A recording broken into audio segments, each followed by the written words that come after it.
Do you think you'll really tell him? I mean, when it comes down to it, that moment. Because you can say it over and over again in your head. Rehearse the perfect sequence of words, but when the moment is actually there. Will you do it?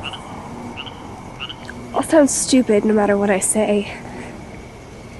Yeah, probably. But you might never see him again. So will you tell him?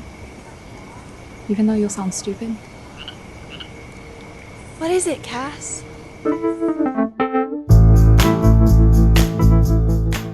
You're listening to Take 22, a media production podcast hosted by Matt Gray. Independent filmmaking is hard, and it's incredibly rewarding. I think you really do need to be some sort of blend of passionate and crazy and obsessed to take on such a thing. But to creatives, to storytellers or filmmakers, there's never a question. There's never a, oh, it's going to be hard, should I do this? It's, at least in my experience, just a matter of, this is what I have to do. And I will crawl through broken glass if I have to get it done. Well, I didn't exactly have to crawl through broken glass to make my indie feature. But we certainly had obstacles and learning opportunities and challenges. But in the end, it was incredibly rewarding for me, and I'm so glad to hear from others that it was rewarding for them as well. And in this episode, we're going to talk a little bit about Madison Baker Was Here, which is the indie feature I wrote and directed and edited and all the things for. And I've had this opportunity to speak with one of the stars of Madison Baker Was Here, Jacey Schaper, and she plays Cassie Gordon in the film. And I'm so thankful that Jacey would take the time to have a discussion with me about the making of the film and what her experience was. And she also provided some very valuable feedback for me as a director. And I think indie filmmakers could really benefit from this conversation. Also, actors that are getting ready to take on independent film roles in trying to figure out what to expect and how challenging it can be. I was blessed with an amazing cast, and I'm so honored to have been able to work with all of them, but there was no way I could have prepared any of them for how challenging making a movie is. They basically all came from theater and some really good local production theater. I mean, not just school plays, but I mean stuff that demands precision and rehearsal and talent and blood, sweat, and tears to put on. So none of them were strangers to hard work. But being out in the world on location when the pressure's on and you've got a moody director, these are things that these girls could not have anticipated from experience. And I will forever be eternally grateful for the gift of time and talent that they gave me during the summer of 2019 when we were filming Madison Baker Was Here. Now, what is Madison Baker Was Here? Well, the logline may tell you that it's a simple story of friendship, of a girl's last night in town, and sneaking out to profess her love to her longtime crush. And to the uninitiated, that's about all I'm willing to say about the film. So if you're listening to this podcast now and you haven't seen the film, I highly recommend that you go and rent it or buy it at Amazon Prime, watch it, then come back to this podcast, as it is very intentionally a film meant to be discussed after watching.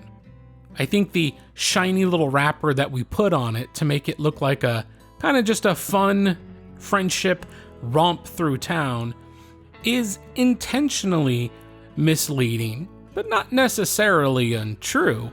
I think this film just becomes a lot heavier than most viewers are expecting. And for me personally, there's a hefty amount of subtext embedded in the film. Subtext that I generally don't bring up in conversation or discussion about the making of the film, but I think overall we're talking about a film that's dealing with loss, it's dealing with saying goodbye, and I enjoy the audience having the freedom to interpret for themselves the theme and the meaning of a lot of what takes place in this film. But there will be plenty of time for me to talk more about the inner workings of making movies and the story itself and my experience making this film. Right now, I'm really just looking forward to sharing this conversation that I got to have with Jacey Schaper, who is an impressive young lady who's grown to be a very special person to me. She's been very intricately involved in narrative works that I've done. So kind of the hardest things I've been through creatively, she's more or less been along for those rides. So she is intrinsically entwined with my experience as a filmmaker, as she was in my first real narrative short film, A Special Place, and was willing to come on and be Cassie Gordon in Madison Baker Was Here, which was a challenging role, and you'll hear more about that as I turn it over to my conversation with Jacey Schaper. Jacey Schaper is with me now. She plays Cassie Gordon in Madison Baker Was Here, and I'm speaking to her all the way in Ireland currently. Jacey, how are you doing? Oh, Matt, just doing spectacular. It's wonderful to speak to you again. We're going to get through this just fine. So, can you, for the folks at home, Jacey, can you explain why you're talking to me from Ireland?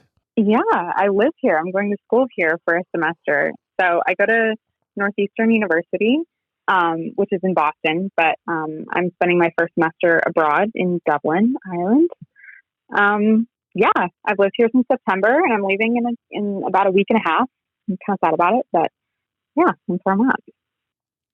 Well, we've known each other for quite some times. We met back when you were just 11 years old, and I was shooting a behind-the-scenes production for your spring musical at school.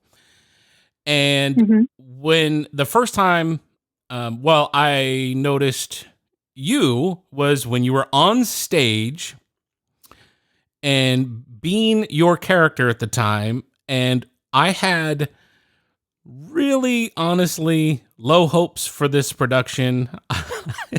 Your school was doing Wizard of Oz, and which is awesome. And I saw that this little kid was going to be Dorothy, and I thought, well, this is going to be a train wreck. And I'm going to sit back and enjoy this kid just being terrible. And you were right. I was completely wrong. I was so wrong because you knew all of the words. You sang beautifully, had a tremendous outgoing personality that was infectious, and you were really fun to kind of work with and get some statements from, and I just felt like after I had edited that behind the scenes thing, I was like, wow, this kid's really fun, and you're really good at remembering lines. So I had you in mind for a project that I was going to create later on in the year. And when it came time to shoot that short film, I reached out to your mom and asked if you would be interested, or if your mom would even allow you to be in this short film. So we shot A Special Place from November 2014 to January 2015, which seems like lifetimes ago. It really does. Oh my goodness. Do you even remember much about production for that? No, not much. I mean, Yeah. like that was a very, very long time ago. And even hearing those years, like I was in fifth to sixth grade, fifth grade, right? I No, don't know. I don't know. I was told there was no math. A long time ago. I had braces. I do very vivid memory is that my braces colors would change throughout the film, which is my bad. Didn't understand the rules of continuity there. So I mean, yeah, and even the months, like you said, November to January, so only like 3 months. Right. Wow, it felt like so much longer. Yeah, well, yeah, no kidding. And the reason was we kind of had to spread it out because there was holidays, there was school, and then most of what we did in January was pickup stuff, just things we couldn't actually get to because it was so cold at times, and we were shooting outside in my backyard, and you weren't quite dressed for winter weather. No. So we had to really not just part. No. But we had to. Our shoots were so short, just so that we weren't exposing you to the cold and all that. But it was kind of tricky. It was tricky working with an 11-year-old because you only have so much interest in a given time. But you were really, really great, and we ended up getting a lot of attention for A Special Place, which you co-starred with my son Gibson, and I just thought it was really special. And I thought you did an amazing job. Thank you. Oh, thank you. Yeah, it was I'd never done anything like that before, like ever. The play at St. John's was literally the only like acting thing I'd ever done. And I think A Special Place was a huge learning experience for me. And I have really only good memories from it. Like it was fun getting to hang out with Izzy and getting to hang out with Gibson and, learning how like movies are made. Like that's crazy. And like what fifth grader is able to say like, oh yeah, I was in a short film and I'm literally going to a film festival in LA for this, like just wild stuff. So, special experience for me too, for sure. Well, and the difference between theater and filmmaking had to be a little jarring because it was just so different, but you adjusted really well. Yeah. Do you remember having thoughts about the difference between those two mediums? I wasn't, it's so interesting. I was not experienced in either of those two mediums. Like even with like Madeline and Izzy, they had so much more practice with and so many more experiences with theater doing like local theater productions. I really only ever did school stuff. So, I mean, I guess the key difference for me, and I like theater and filmmaking for like different reasons. Like I like theater a lot because I get to sing. That's a huge piece for me. I love singing, and I love, I don't know. I'm a theater kid. I love musicals, but also filmmaking and acting in movies is extremely rewarding. I feel a lot. It's very time consuming, but you have the amount of time. You have however much time you need, especially for our purposes, right? Sure. However much time you need to perfect the character, create the right storyline, and really, really get it right. With theater, it's just like you have one shot, and if you blow it, then you blew it. But right. with making on-screen productions, it's a lot more. I don't know. I feel like it's very rewarding because you get to put a lot of time and effort into it to really making the character the best it can be. Yeah, that's a great perspective. And speaking of singing, you are extremely naturally and technically gifted at singing. And Thank you. it was always my intent to try to write something for that and it just never worked for anything that I was doing. But yeah, I mean, you have been, can you talk about your experience with singing? Yeah. Oh my gosh. So I've been singing probably since I was like 2 years old. I truly have so many memories of like teachers being like pulling my mother aside and being like, your daughter can't sing Beyonce in class. It's really distracting to the learning environment. So like those are the first memories I have. Like I've always just loved to sing, and I joined like a community choir when I was really young, and I did that up until high school. Or up until I graduated. I joined my high school choir. I did a bunch of honor choirs and choir festivals, and I took a vocal solos class in high school, and that was like, oh my gosh, helped my voice so much. I sing in theater whenever I can, and I mean, it was a huge part of my life, and I really only realized it like this semester when I haven't been able to sing pretty much at all. I was trying to find like a practice space at the college that I'm going to, but it didn't really work out like that. And I miss singing and playing piano, and like, oh my gosh, I never realized how much I needed it. Like that is my one real consistent creative outlet. And that's something that I always feel like so rewarded by. Like I feel like I put in effort, and the product is something I'm proud of, and it's such a special thing to me. And it really really has been hard on me to not be able to do it for a couple months, but I'm hoping to change that once I move to Boston. Definitely. I'm actually really happy to hear that you miss it, because you are so good at it that it is a talent I would hate to see you waste or not use while you're busy going to school. That's great of you. No, it's absolutely true, because you have like one of the best voices I've ever heard. So you're awesome. Oh my God, that's so nice. Of course, I never get to hear it. Okay. Thank you. I could always go back to St. John Plays, I guess. I mean, I wouldn't call that the prime of my work necessarily, but You as the dragon in Shrek, though, that was money. I gotta be honest, I don't even remember it.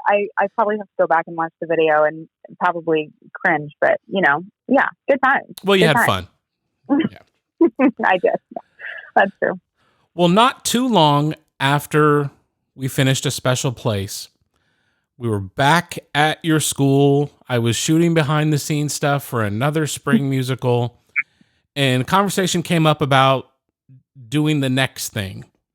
And I think you were looking forward to, at the time anyways, looking forward to just doing more filmmaking of some sort.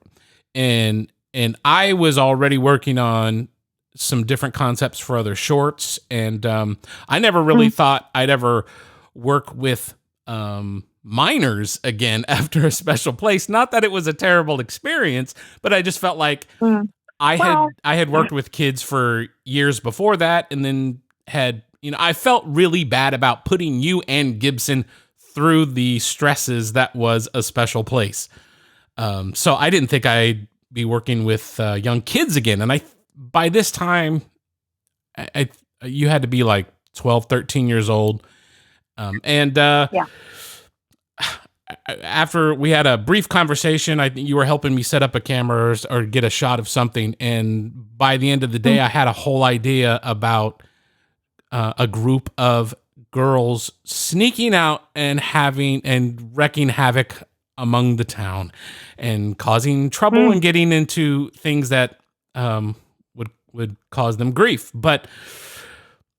And now that this idea was in my head, I couldn't get rid of it. And it was an immediate realization that whatever this was, and it wasn't written yet, it was just the concept. And whatever this was going to be a priority for me. And I kind of hated that idea, but that's kind of the way things go with me. Projects come out and say, this is what we're going to do now, even if you don't want to do them. So I embraced it.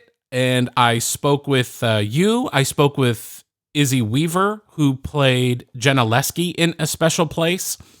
And I kind of had the thought that I had seen Madeline already at St. John's and thought she was a pretty dynamic little kid, but she's younger than you guys, and she was a little bit smaller, but that kind of played into what was developing in my mind. So I asked Madeline's mom if Madeline might be interested in doing this, and they were interested in the concept. So I had at least 3 cast members on board.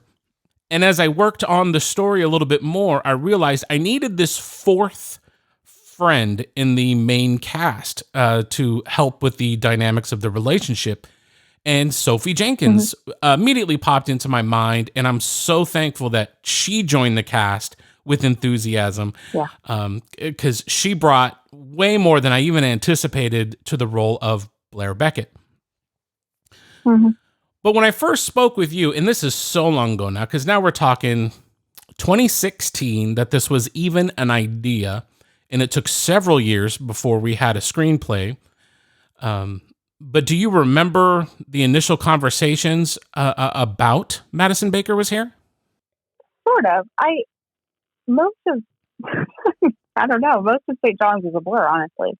But I do have memories of, especially after we worked on A Special Place, like helping you with that kind of behind the scenes aspect. Like when you're at play practice, you have a lot of just downtime, and so hanging out with you and helping you like interview people or giving you good ideas for interviews or B-roll or whatever, things like that. Like I remember those sorts of conversations. I do not recall being like, okay, what's next, as you put it. But right, yeah, it does not. It's not out of the realm of possibility for me. So. Well, and you weren't necessarily asking me what's the next thing we're going to do together. You were just talking about the next time you were in such a production that you wanted to try harder or do more.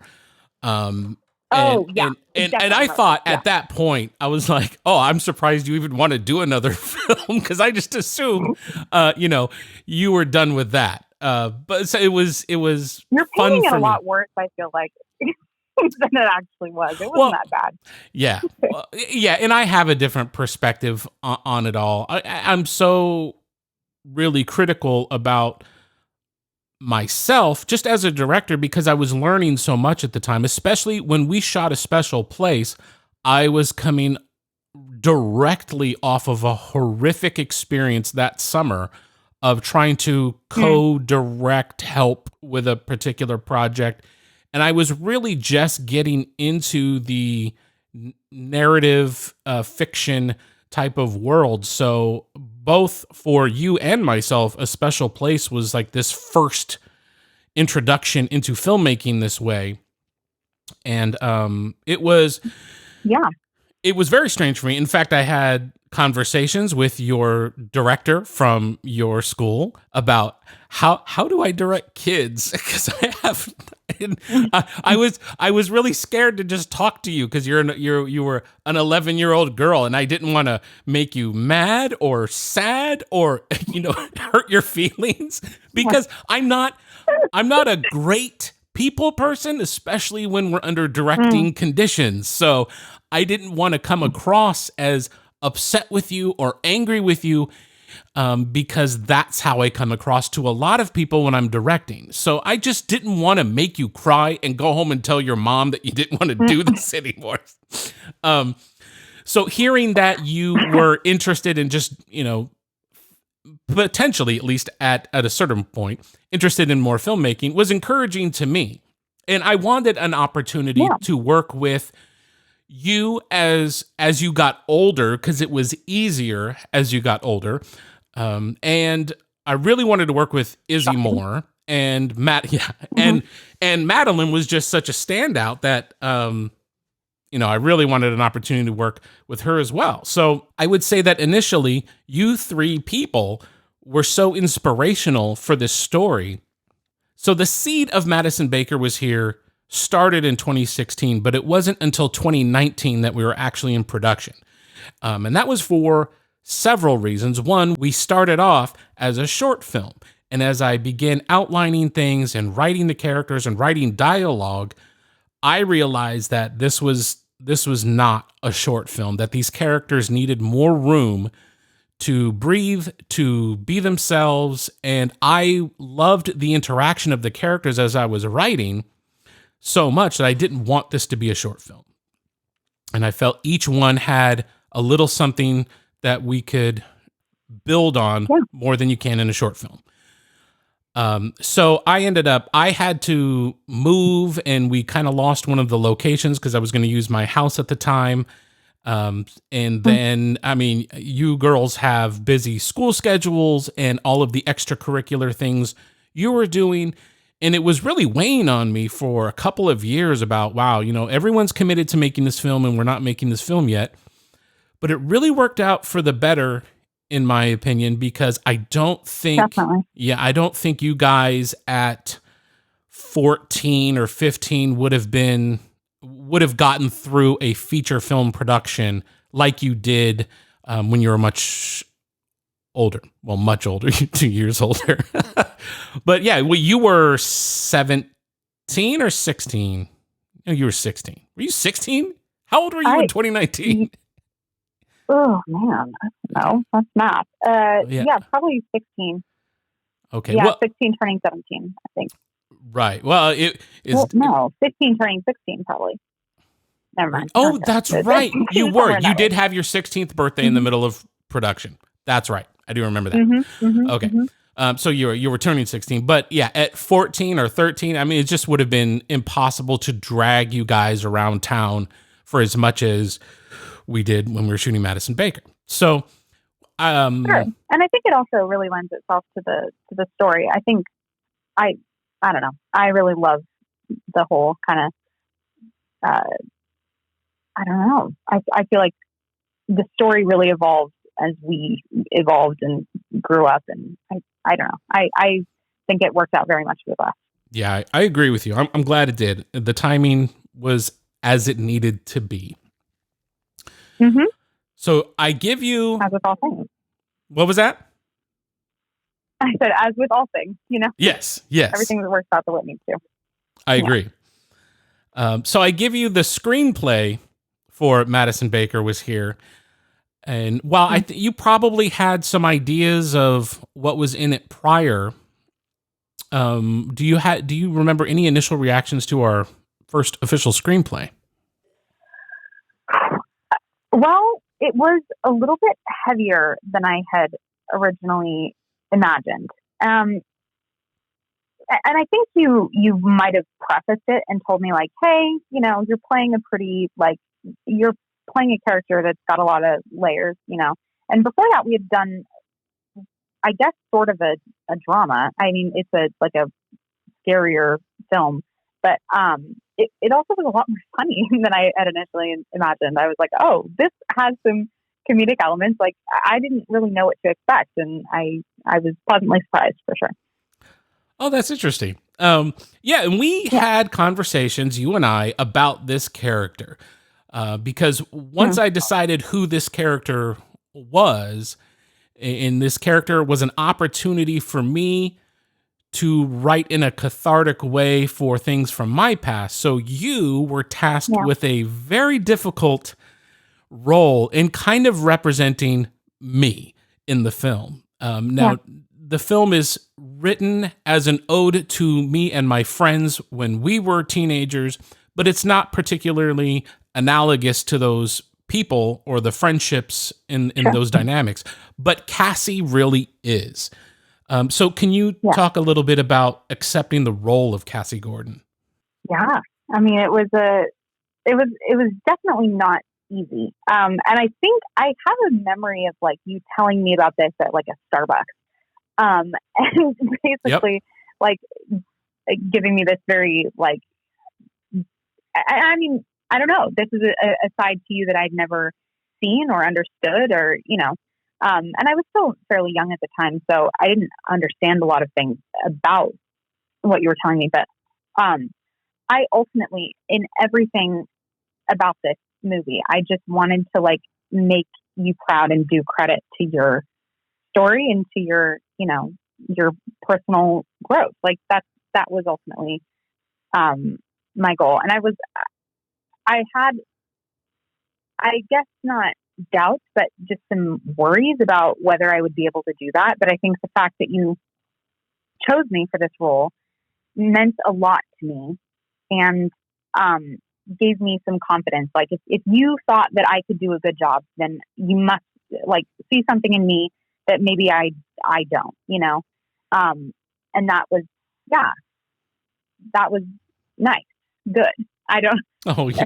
Well, I don't know. It was a very, You're very sweet. Absolutely. I knew that you had enough of an edge. As sweet as you are, you have enough of an edge where you can match me in sarcasm, which I really enjoy. And any time that we've spoke or talk and have conversations about things, I just love that we can both pretty much just be ourselves.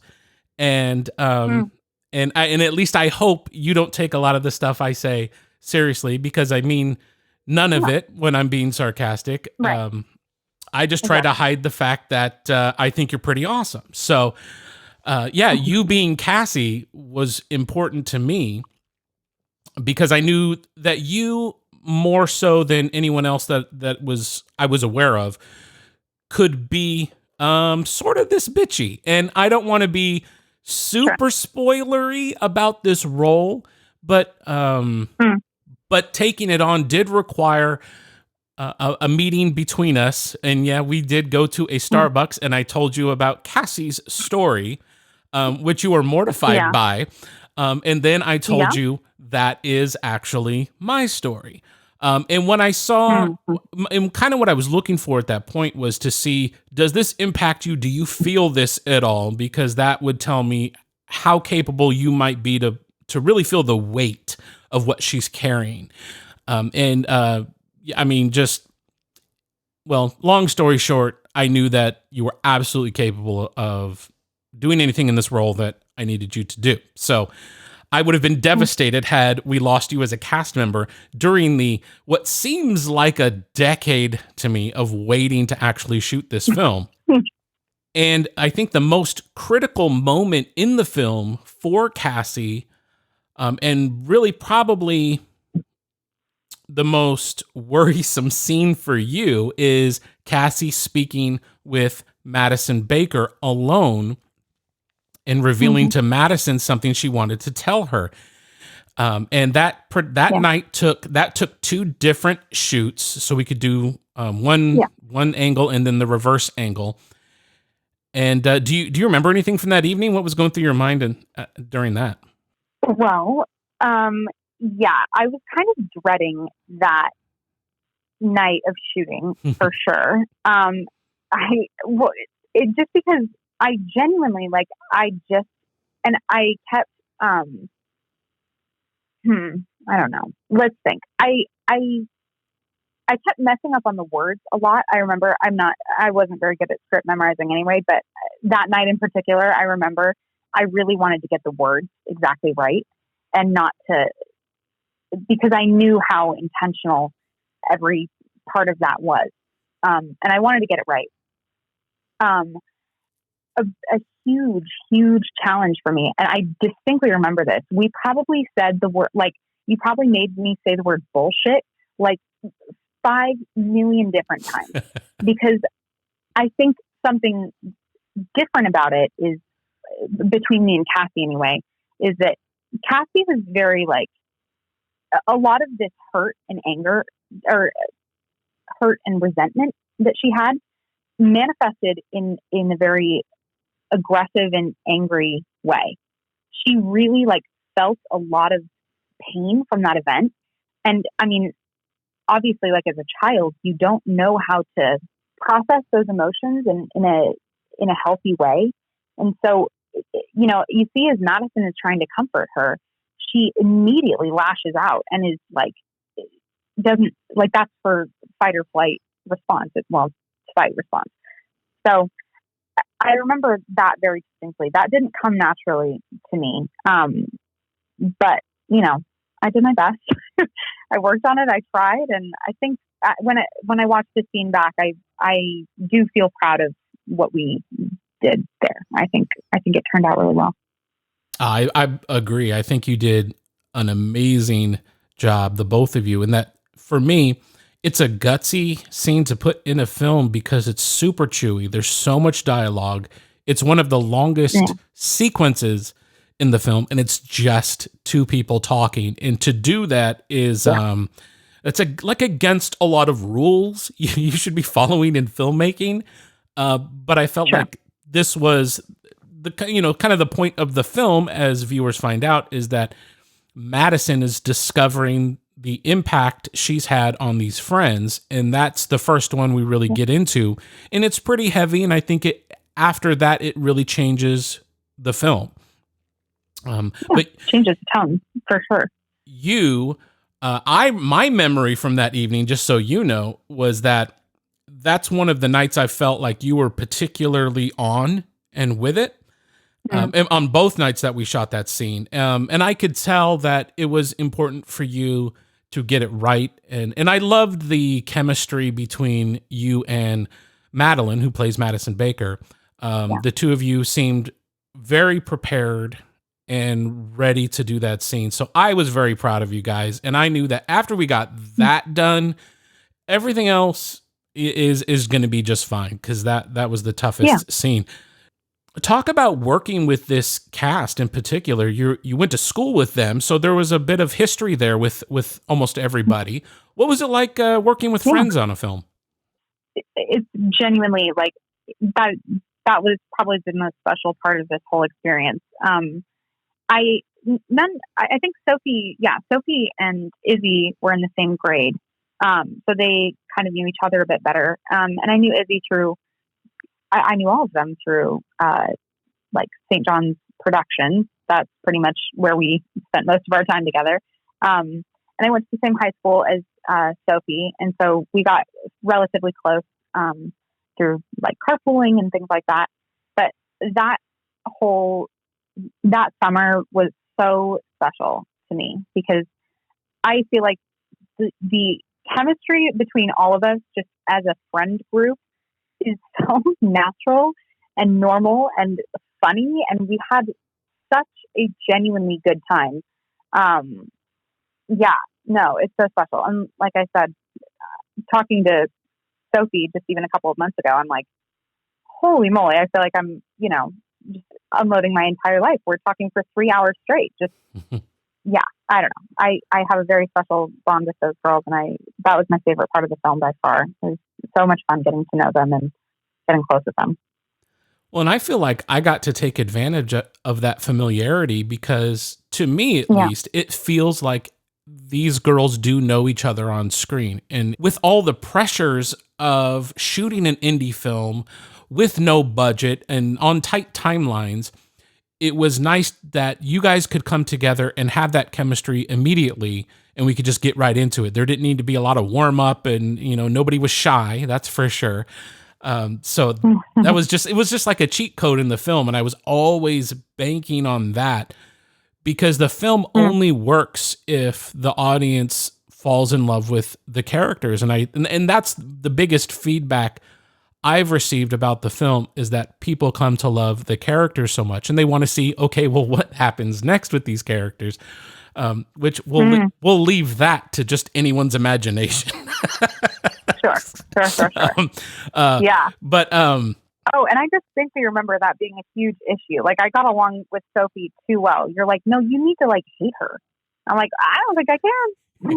Well, and I can't wait to talk with Emma about this, but my biggest challenge actually regarding you girls was getting Emma Halloran, who plays Jocelyn, to be a bully and be genuinely off-putting on screen. So that was my biggest challenge because Emma's so nice and she doesn't want to act that way.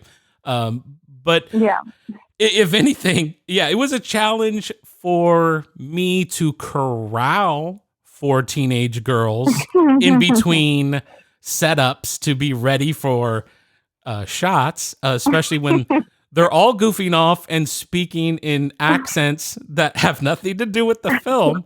But I am so glad. Well, that's your fault. You should have known better. I did really enjoy the fact that it seemed like, even through the worst parts of production, that you all were at least having fun with each other and dealing with the trauma together and helping each other along. Big bonding experience there, In regarding this type of production, we're all over town. It's all sorts of different hours in the day. There was a night we spent all night out in the truck filming scenes for that. And then you guys are back on location early in the morning for another part. Can you talk about the challenges that you experienced personally during this production? Where to begin? Well, I don't know. I honestly, it was really the late night that was the main issue. And we filmed in the summer, and I don't recall it ever being too hot or muggy like I do. Like A Special Place, definitely, like a huge factor of that was it was so freezing cold outside for those outdoor scenes. But we were outside in the elements a lot of the time.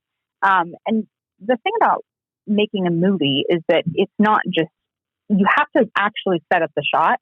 You have a lot of time just kind of standing there. And a lot of times when you, especially being on the other side of it, where I'm not the one who can see, I can't see how it looks. Like all I see is my friends right there, and I feel like we should, get going. And it's way more time consuming than anyone can anticipate. So that was definitely difficult. And the late nights were not fun, especially when we had to, oh my gosh, you don't just film the scene once and then you're done. Like, even if you film it like pretty much perfectly the first time, you need backup shots and you need to make sure everything goes okay just in case of an emergency. And, so like emergency being like, you lose audio on one of the shots or whatever. So making sure all the bases are covered. It just takes so much longer than you can originally anticipate. But I think once we got in the flow of it, it was pretty good.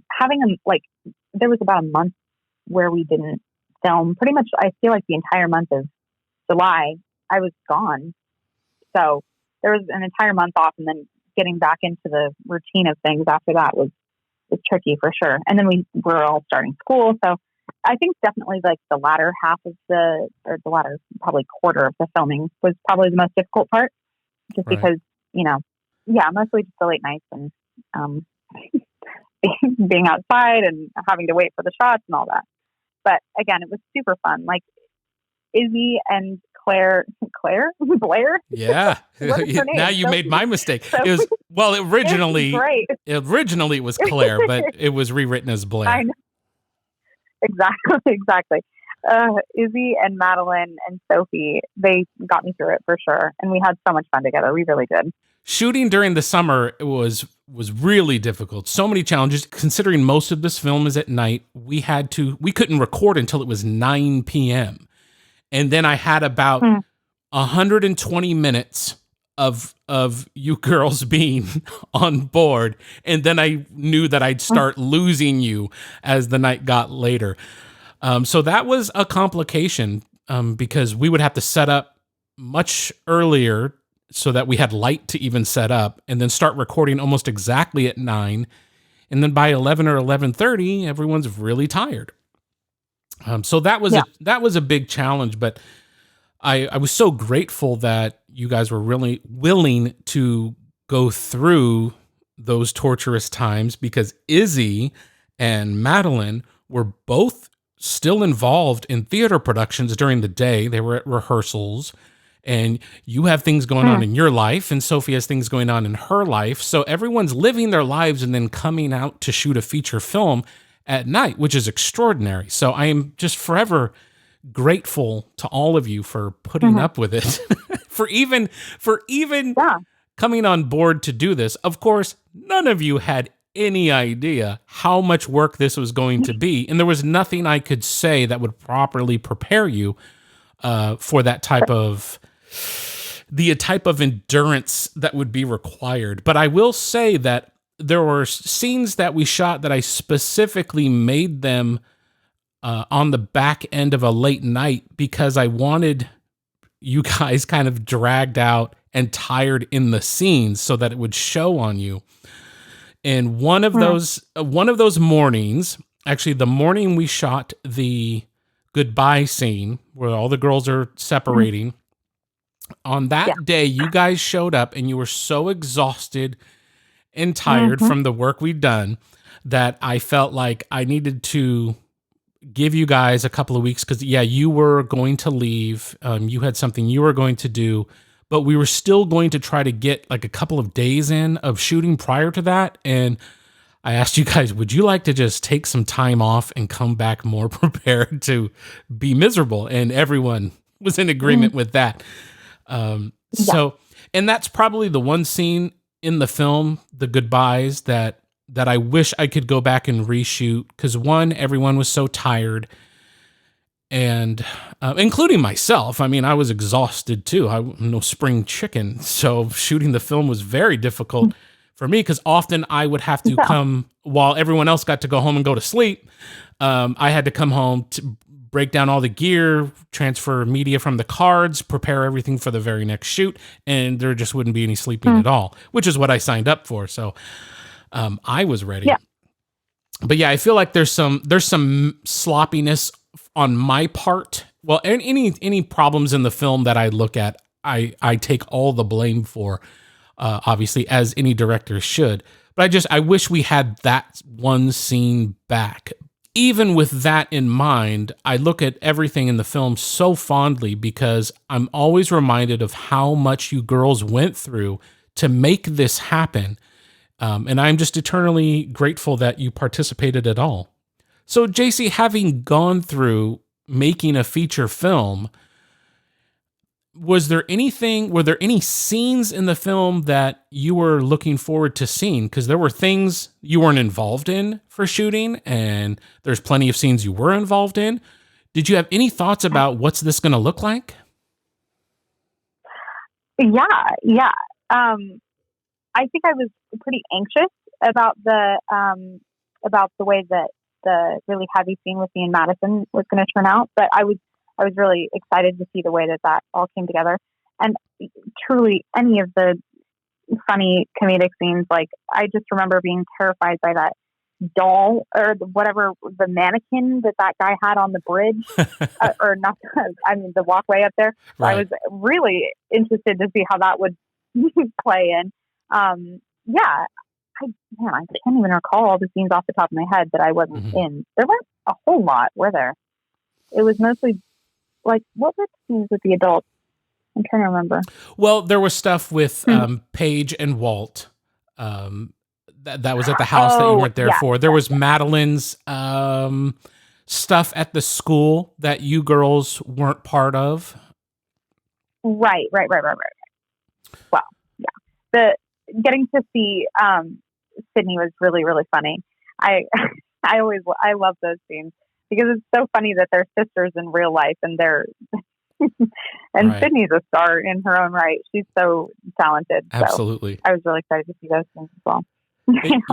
I was actually a year ago, now that I'm thinking about it, a year ago, roughly, it would have been in mid-December of last year that you came over to do ADR for several of Cassie's moments. And a lot of that was that very critical scene where we needed ADR because there was all sorts of nature around us.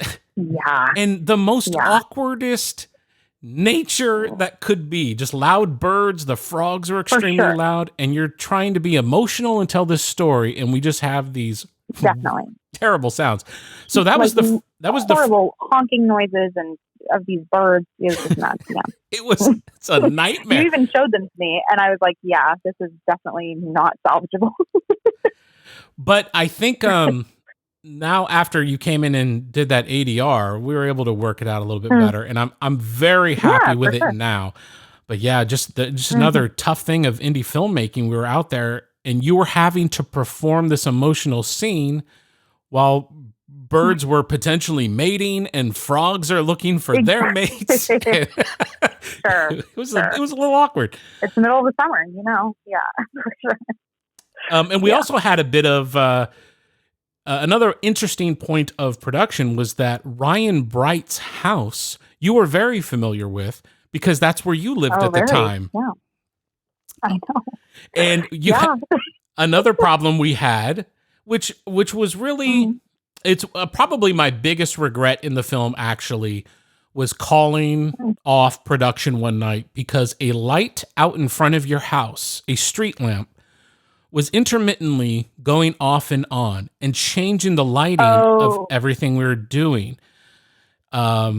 And on our first night there, it was just throwing everything off so much, and I felt like I was losing so much time, and I was very unhappy that my lighting was changing because it was beautiful light.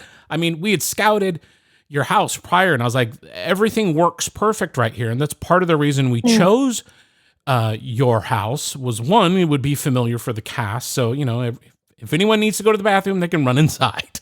But two, exactly. It was just a comfortable place to be, a quiet street, and wouldn't be a lot of traffic, except for the car that ran into my camera. Yeah. That light threw me off, and I felt so bad about saying, okay, well, we can't shoot here, because my first instinct was we need to shoot somewhere else because this light isn't working. But then we had some time off before we had to go back. And I thought the light was fixed, but we ended up going back and the light wasn't fixed. And at that point, I realized, well, I gotta be a director now and work around the problems. And that was probably the first time I ever really dealt with something that was that challenging during production. Aside from working with teenage girls, which is challenging. But with this light not cooperating, I just embraced it. And I think my gimbal wasn't working that night either, so I had to completely change where we were shooting Madison's video call to Ryan Bright. So all of that had to adjust all on the same night, and so I felt like I got a little bit better at that point. But what do you think? And I want honesty here, okay? All right, my friend? Okay. What do you think? What advice would you give me about how to be a better director during our production of Madison Baker? Well, I'm trying to think, because it was a long time ago, and a lot of the stuff you're saying I do remember, but it doesn't come to me right off the bat, like right off the top of my head. Okay, well that's fair. It's an unfair question to ask now, but yeah. Well, I think maybe the main piece of advice I have is to, because I feel like you get wrapped up very much in your own world, your own side of things, your own. It was frustrating to you because you wanted to start production in the spring, but Madeline had another thing that she wanted to do, right? And so I feel like sometimes it's difficult for you to put yourself in our spot as a teenager. Like, you've never been a teenage girl, and it's been a long time since you were a teenager. So I would say not that long. Like, no, pretty long. Yeah. Okay. Yeah. So I would just say, patience is a virtue. Remember that everyone has their thing going on, and I think as long as everyone is trying to make the best possible products that they can, that everything's going to turn out okay. I think a lot of times you got pretty heated about certain things, and maybe in retrospect, like, I don't know. I think everything works out the way it needs to, and we put together a really good show. So I think everything's okay.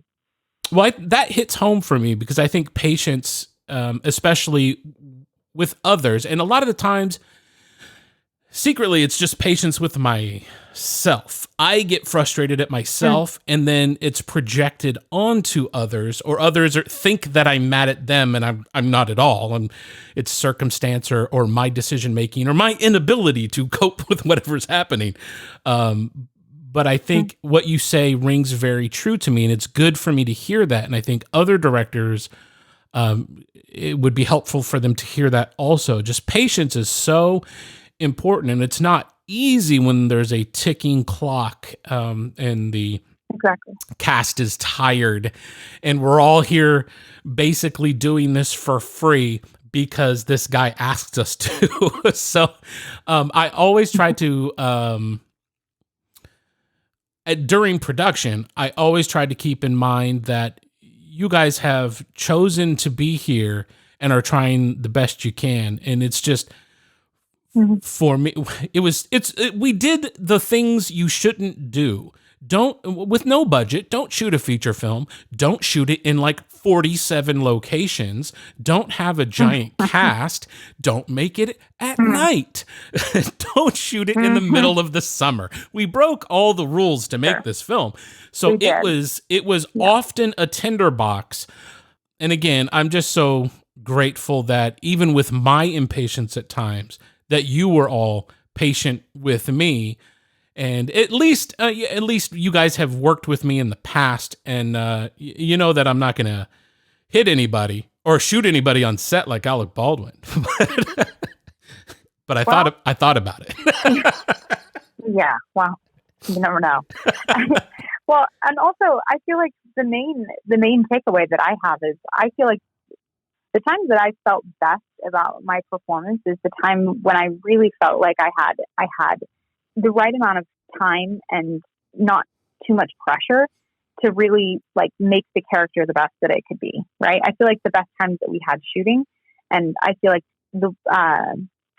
just thinking about how I felt after we did certain scenes, like the times that I felt best about my performance are the times that we weren't getting yelled at, or the times that, you know, we didn't feel like we were super under a lot of pressure, right. You know? Yeah. So, yeah. I was like, this seems so obvious, but it's so true. And quite a lot of the time we were under a lot of pressure of time.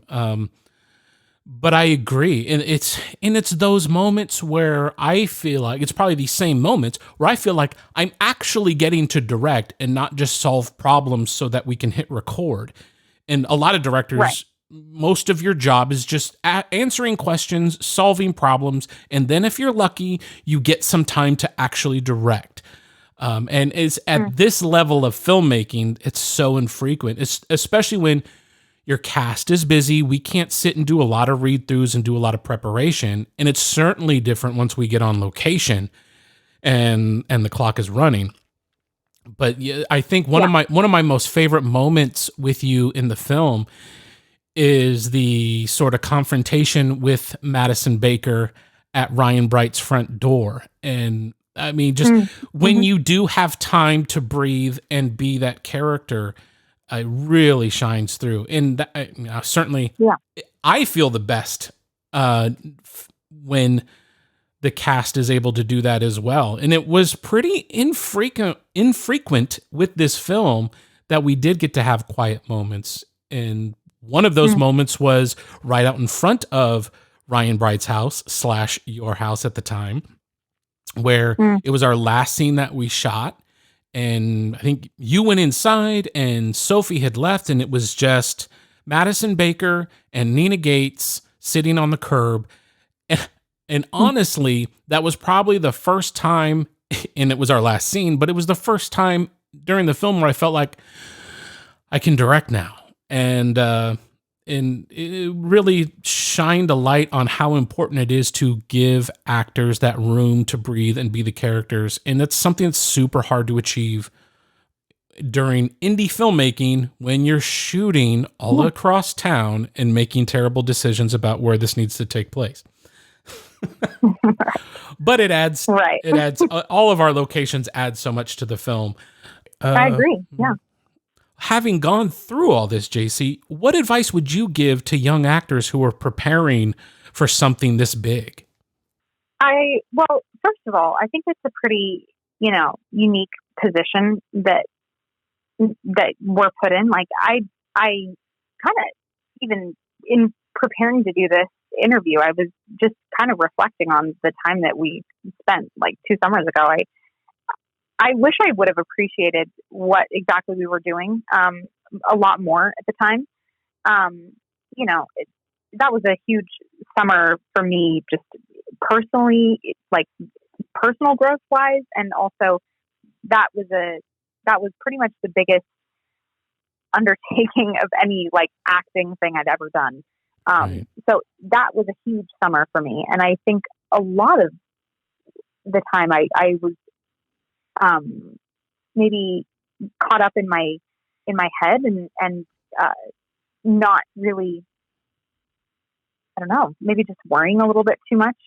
But I think it's really important for young actors to just take a deep breath, take a step back, slow things down, and really like fully take in what exactly it is you're doing, because it's so cool and it's so unique, and it's a memory that I really really cherish. So I wish I would have appreciated it a lot more at the time, for sure.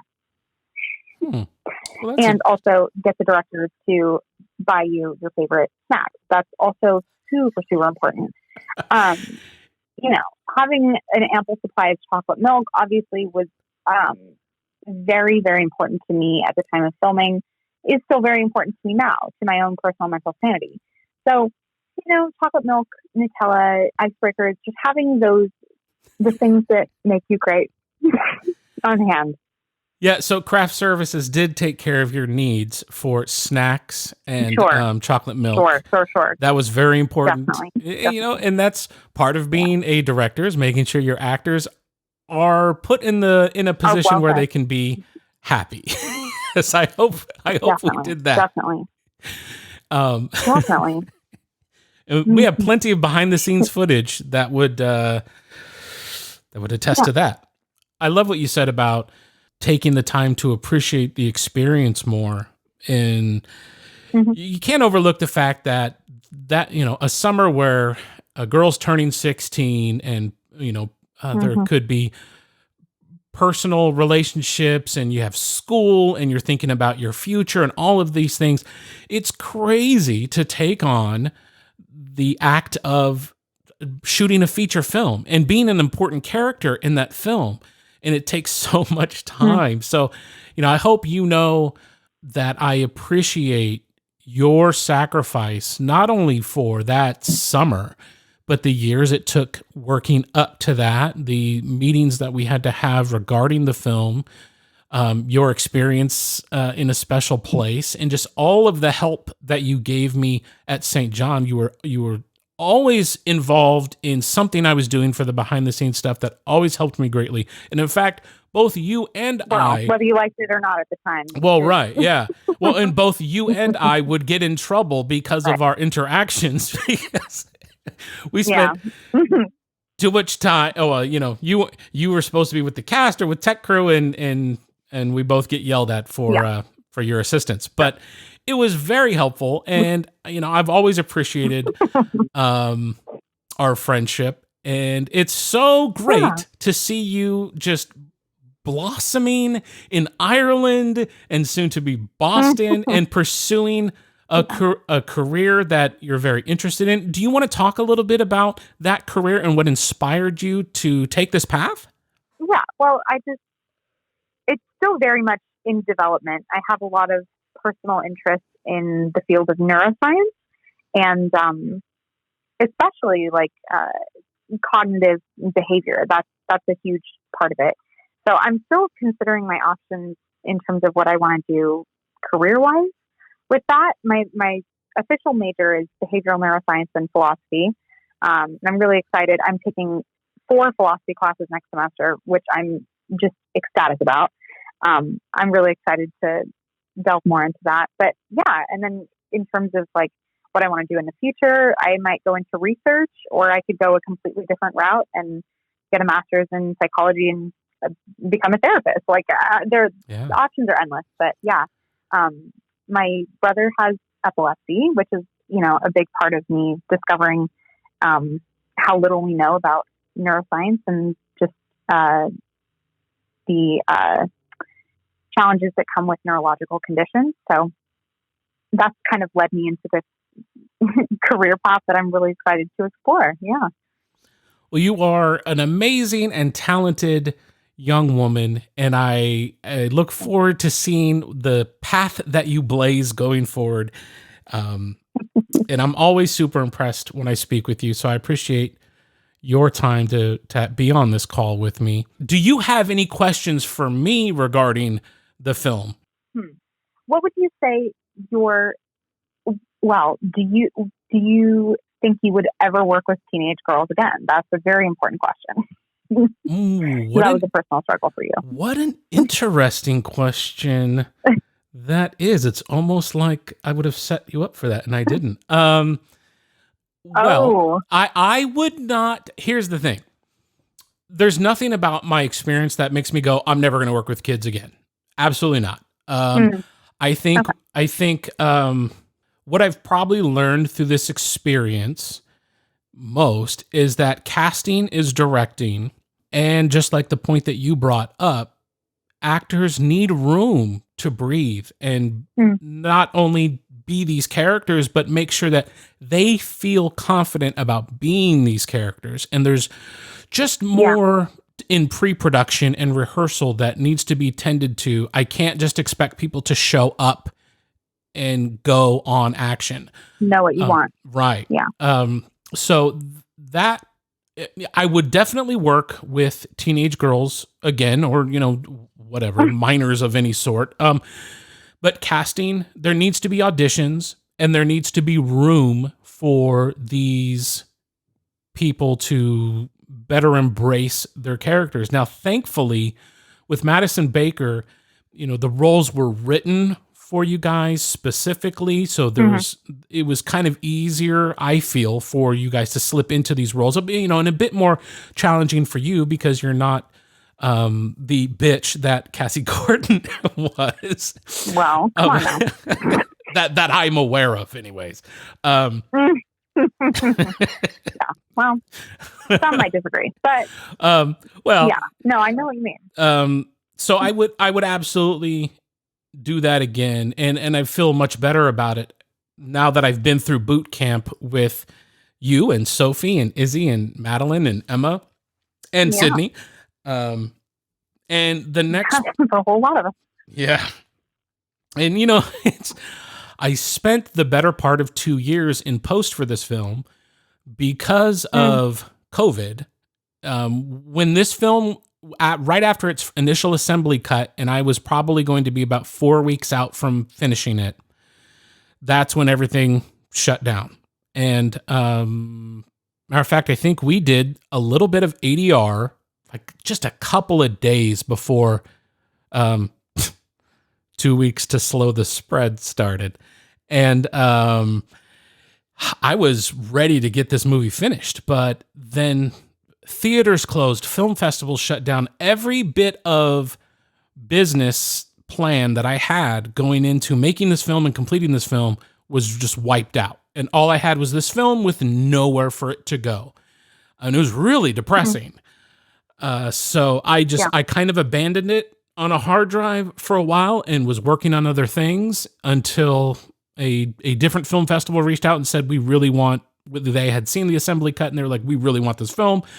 So that sparked a fire, and I'm like, oh yeah, I do have to finish this. So we got to finish. But it was just this delay broke my heart. It wasn't the way it was supposed to go. And I just felt like I always had this feeling in the back of my head that the cast took their time to be in this film and they don't get to see it at all. And that, and then it ends up, I put it on Amazon Prime. We had no wrap party. We had no premiere where people can have this kind of bit of closure to the project. And it was all blown up. That's way off of what you asked me, but I kind of went on a tangent there. But I would absolutely work with. The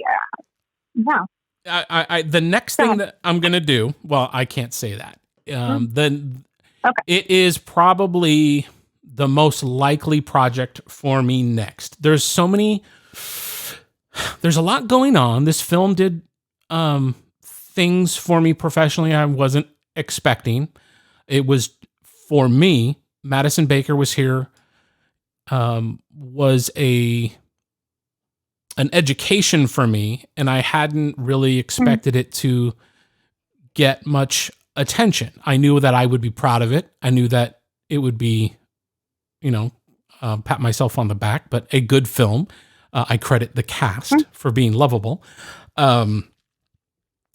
But it has made some things professionally exciting. And one of the next projects I have coming up would involve, at minimum, 2, if not teenage girls, it would be young ladies probably playing teenage girls.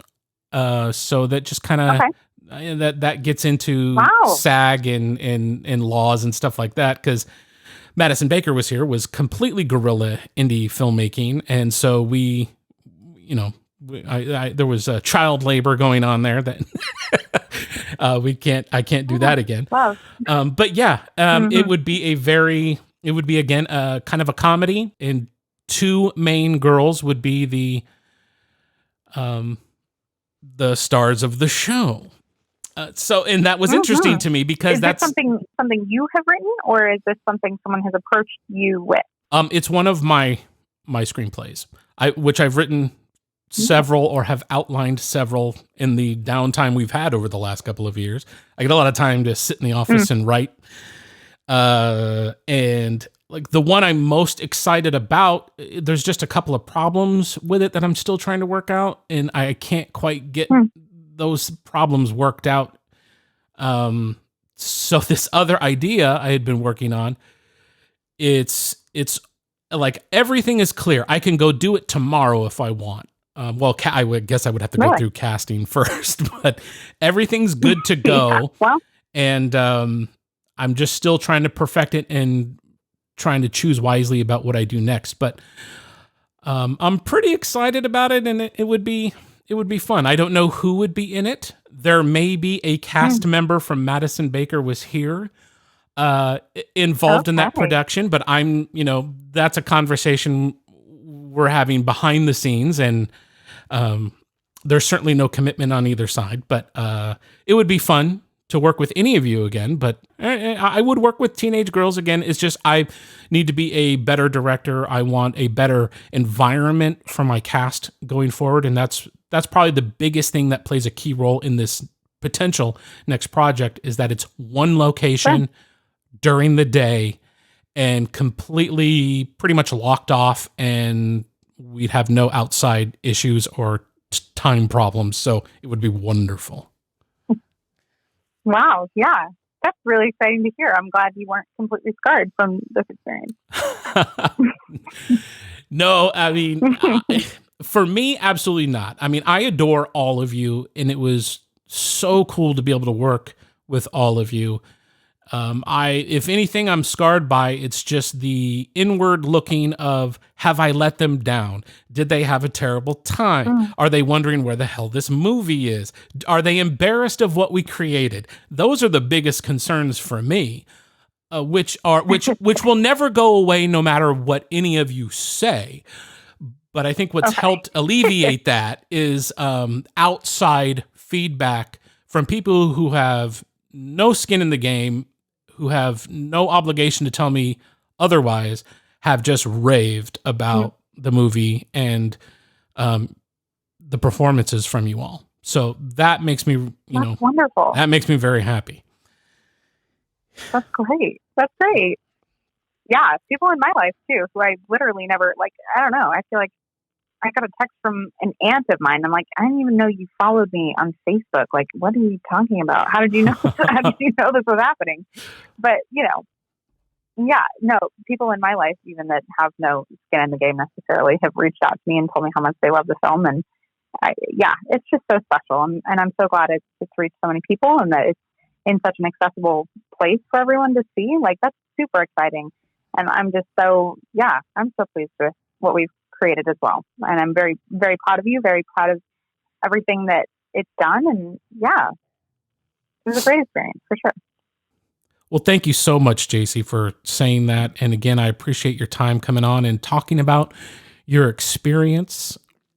And I hope you enjoy your remaining time in Ireland, and that you come back home during your education in the East and visit us. That would be really cool if you had a spare moment in your educational, or in your academic achievement life there. Sure. But well, we'll see. I'm going to let you go, Jacey, and you can get back to your Ireland life. And I hope to talk to you again soon. Thanks so much, Matt. I appreciate it. Again, I'm so thankful that Jacey was able to make time to have that conversation with me and kind of relive some of those experiences. And it's really helpful to hear from actors the feedback that is helpful, things that can help you as a director going forward. And it's such a good feeling to know that, at least for her, from her own words, it was a rewarding experience and that she's proud of it. And I think that's what every director wants to hear in the end. So as a reminder, Madison Baker Was Here is available on Amazon Prime direct video. You can rent it, you can buy it. There'll be a link in the description. And I look forward to the opportunity of sharing conversations I've had with other actors and those involved in making this film. But until then, that will do it for this episode of Take 22. Thank you for listening, and go make something. Thanks for listening to Take 22.